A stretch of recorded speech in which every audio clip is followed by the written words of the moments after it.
شروع اللہ کا نام لے کر جو بڑا مہربان نہایت رحم والا ہے۔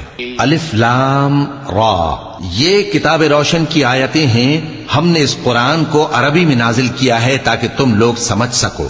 اے پیغمبر، ہم اس قرآن کے ذریعے سے جو ہم نے تمہاری طرف بھیجا ہے تمہیں ایک نہایت اچھا قصہ سناتے ہیں، اور تم اس سے پہلے بے خبر تھے۔ جب یوسف نے اپنے والد سے کہا کہ ابا، میں نے خواب میں 11 ستاروں اور سورج اور چاند کو دیکھا ہے، دیکھتا کیا ہوں کہ وہ مجھے سجدہ کر رہی ہیں۔ انہوں نے کہا کہ بیٹا، اپنے خواب کا ذکر اپنے بھائیوں سے نہ کرنا، نہیں تو وہ تمہارے حق میں کوئی چال چلیں گے۔